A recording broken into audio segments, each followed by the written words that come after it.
All right, we are live. There we go. Welcome everyone to the weekly SEO jam session with myself, Houk, and my cool friend and partner, Frankie Fihn.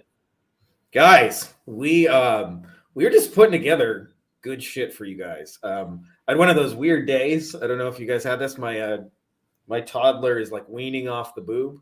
So he woke up screaming. The whole house heard it at 4 a.m. I have not been asleep since then, been quietly writing a book. So it's one of those days. We are going to talk some awesome SEO stuff. For those of you guys, by the way, who don't know Lane already, he's the founder of Quantum Agency. They are multi-seven-figure white label agency, meaning they service agencies and do cool stuff, help you guys run campaigns so you can just sell your stuff and have an awesome back of fulfillment person. They also run Signal Genesis, which is the coolest PR software in existence, different than traditional PR. It's built for us agency owners because we're trying to rank shit, not try and get internet famous. So it's designed to actually help your rankings. Anyways, Lane, thanks for coming on here and doing this. Excited to have you once again, my man. Yeah, man, I'm really excited about this. I'm so excited about it. I even had my design team create a nice, cool logo for the weekly SEO jam session with Lane Houk and Frankie Fihn. I'm excited about this. It'll be cool. Yeah. We're just going to spend like 25, 30 minutes each week to talk about like the latest cool stuff and whatever. So this is my karate chop, dude. Let's talk cool stuff right now because you have some hard hitting stuff. Yeah. Obviously, so for all our SEO folks, we know helpful content system, Google updates, dude. Like, I'm so glad I'm not actively doing SEO because just keeping up with Google updates alone will drive you crazy. But let's talk the one right now. So a lot of people have been really hit. Well, agency, so our agency audience, a lot of your clients and websites and related GBP listings have been hit pretty hard by the latest core updates.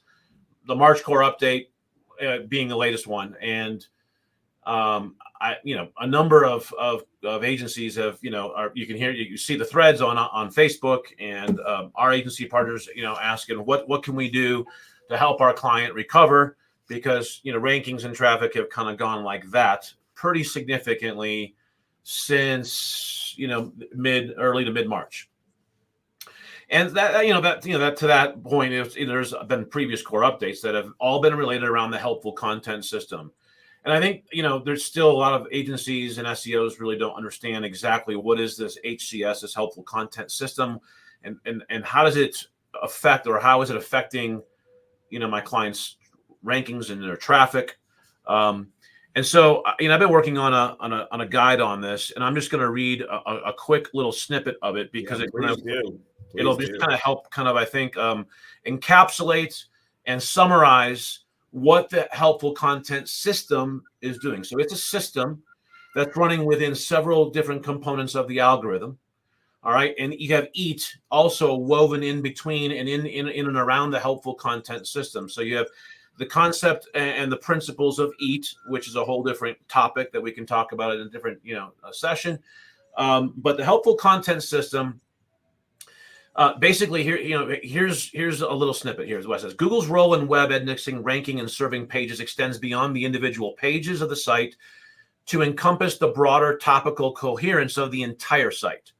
Right. This is essentially what the HCS is doing. The helpful content system evaluates a holistic site-wide factor based on the topical or thematic core of a website. So the algorithm has essentially, for almost all websites already out there, made a judgment about what the thematic core or the topical core of the website is. If you're a plumber, it's plumbing, right? If you're, if you're an HVAC company, it's HVAC. Yep. Where you start to see actually some of these issues really come into play is when you have a company who maybe is a contractor who does plumbing, HVAC, roofing, siding, and gutters, right? Try to put all that into a website, and Google is not going to rank you for probably several of those different topical themes because it's already made a judgment. And a lot of those companies started out as a plumber or as a roofer, and then they started to expand their services, and then they wonder, why aren't we ranking now for all these other, themes? And it's because Google already made a judgment that the thematic core of your website was around roofing, and now you're trying to rank for plumbing, and it's just not going to happen, right? And so moving on to this little snippet, I'll keep reading. The helpful content system evaluates a holistic site-wide factor based on the topical or thematic core of a website. Okay, repeating that. Straying from the central theme, adding disparate or off-topic pages, or repetitively focusing on a single topic can result in reduced visibility within Google's public index without any doubts. This in turn diminishes impressions, rankings, and clicks for the site. Then these diminished signals then further cause the site to fall in authority and thus rankings, and it just kind of becomes a cycle until you just see the rankings just continually drop and bottom out.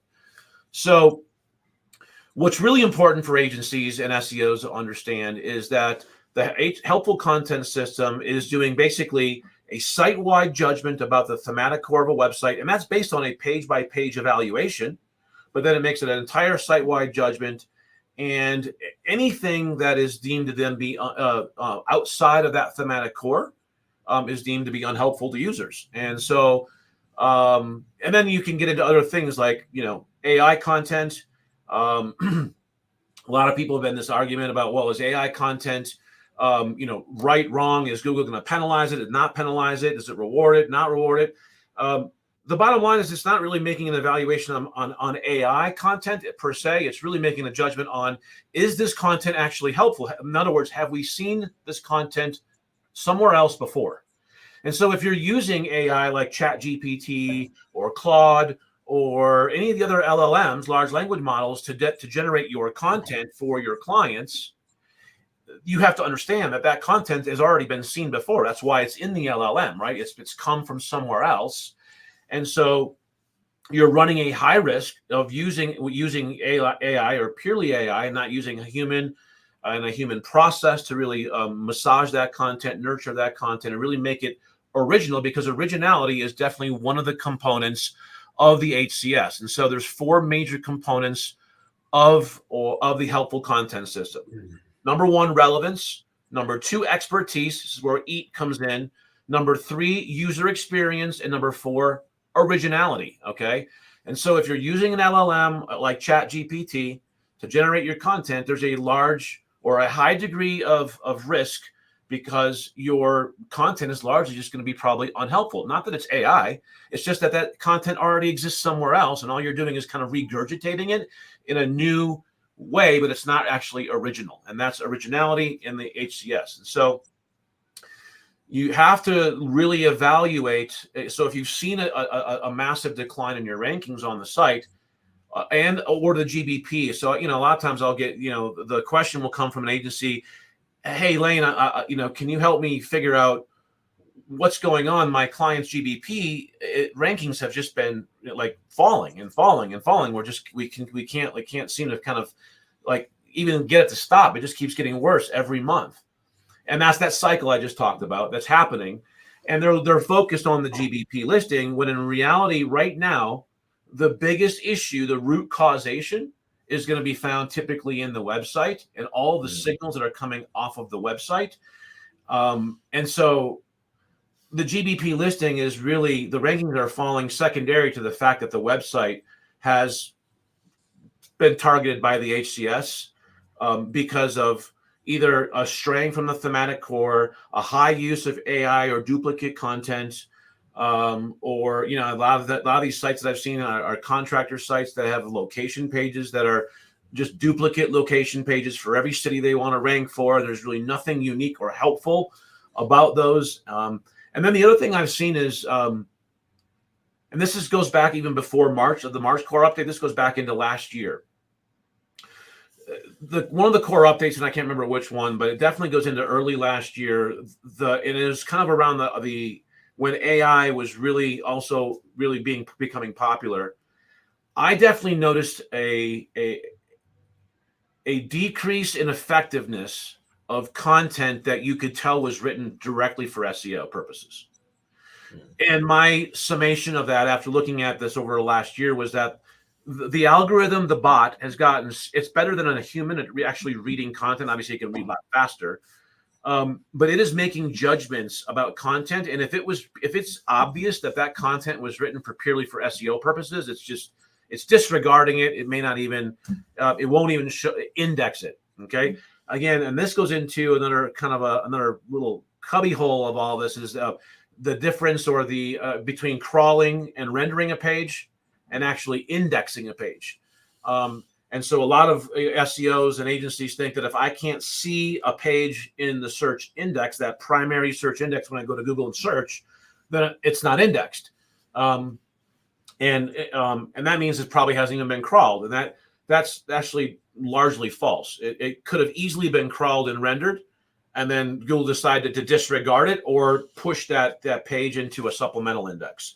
And so you're not seeing it in the primary index because it was disregarded for one reason or another. It was seen as duplicate content, whatever. And sometimes we actually see that visually in search when we go to search a term, and then all of a sudden we see, the results have been omitted, because we found only these that were genuine results for that search. There's a bunch of other omitted results that we can go into the supplemental index and actually search those, but Google will actually omit those and only give you a link to go into the supplemental index for certain search terms. And so that's just kind of a visual that we know.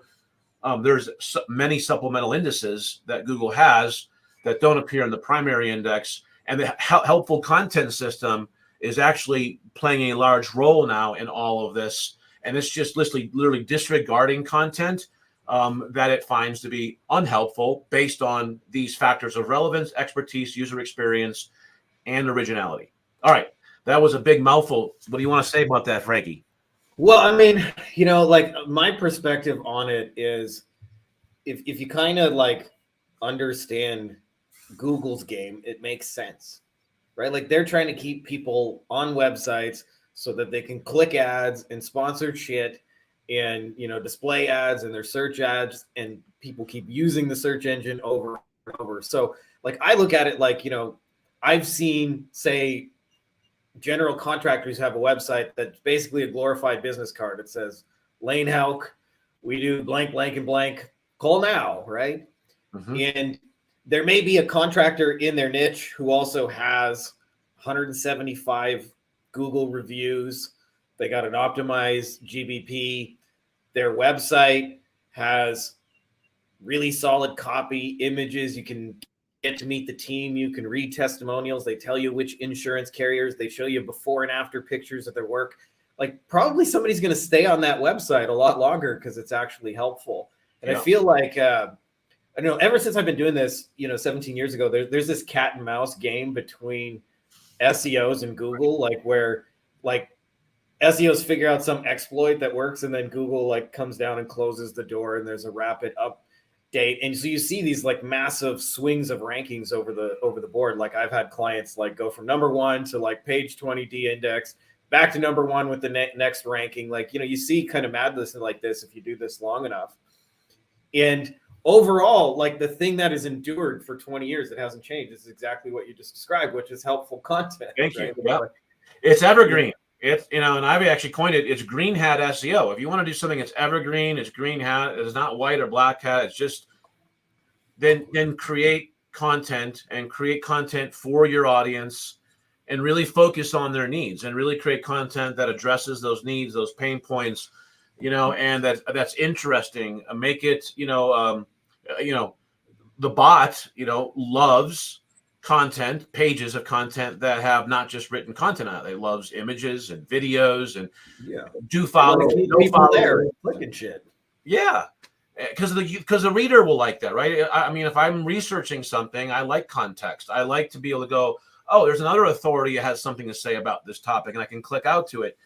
Or there's a video, that will help me go deeper into the topic. And so if the bot loves that content because it knows that people love that rich content. And so it's really just about your content strategy and then how you actually, distribute, syndicate, and publish that content all over the web to draw eyeball and traffic and clicks and engagement, because that is, in my book right now, that's probably the one of the most important signals when it comes to ranking is engagement signals. Yeah. What are engagement signals?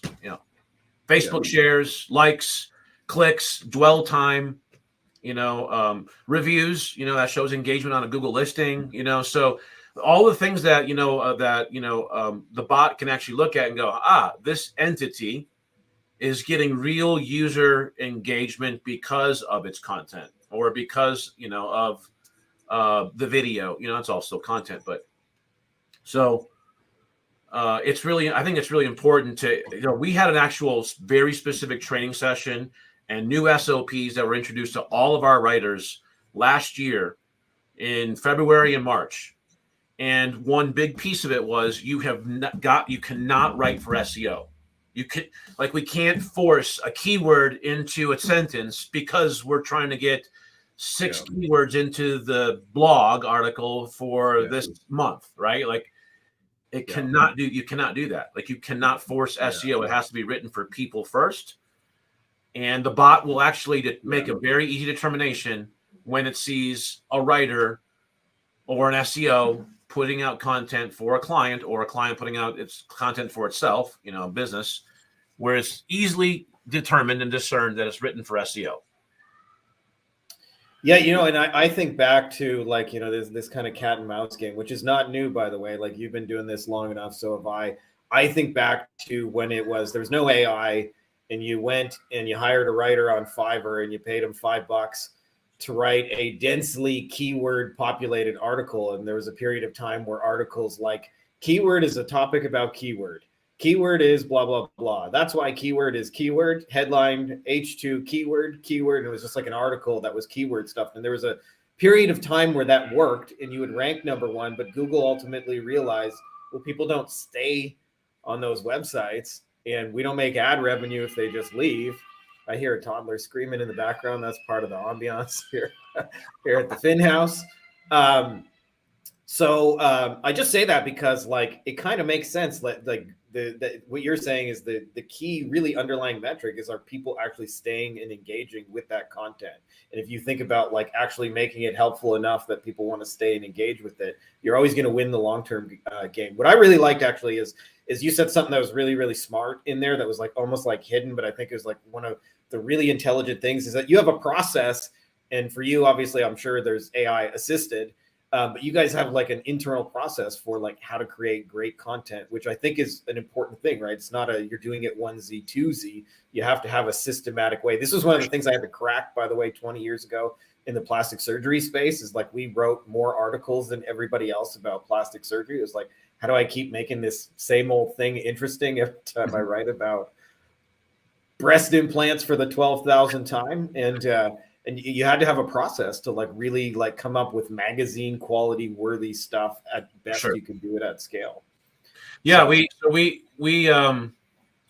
doubled down. We started leveraging. I did the research on AI in 2022 to 2023, late 2022, early 2023, when it was really starting to come out. Right. And then, and I don't react to stuff everyone reacting yesterday to this Google data leak, about the algorithm. And I don't even know if it was a leak. There really wasn't much new that I could tell so far, So when things are, moving and shaking in the Google world, I don't react. I let the dust settle. I analyze. And then can I cut you off to say there's deep wisdom in that? Because I remember they asked Jeff Bezos, in Amazon, what's going to be different in 10 years and what's blah, blah. He's different. I'm only interested in the stuff that's going to be the same because that's all I control. Right. Yeah, for sure. So we launched I did a whole training session. We launched a process with our writers. So we doubled down on human writers. I hired two additional full-time human writers and then taught them how to leverage and use AI. And then, so all of our human writers, do some research in a research tool, leverage actually 2 different AI tools, not ChatGPT, to write content.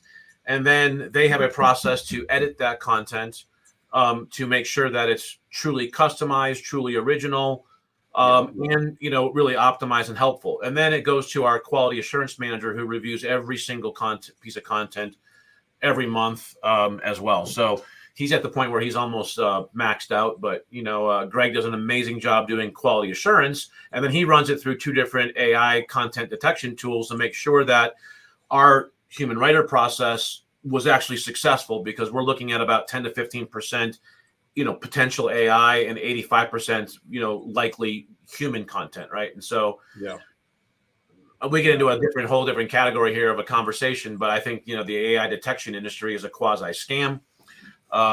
because all they do is say it's like, it's a probability that it's either potentially AI or potentially human, and there's just a percentage there, right? Well, whoop-de-doo, anyway, we digress. Probably just there to scare college kids from copying their papers. Right.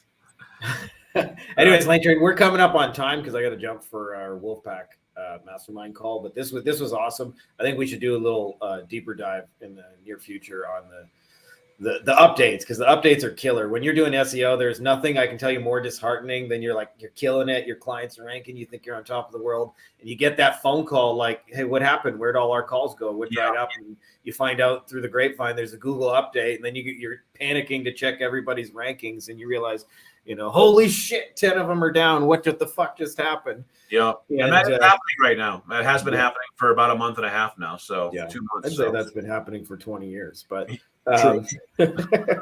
but like as you said, the real ones are the SEOs who can stand the test of time. So I love what you're talking about here. That's the test of time. Well, we'll do a part 2 next week. We'll talk about the helpful content system and EAT next week a little bit, and how they kind of weave together, and then how to actually flesh that out in your content strategy. So tune in for the next Wednesday's SEO jam session with Lane Houk. Appreciate you guys. Have a great day, buddy. Appreciate you, dude. All right, buddy. You too, man. See you.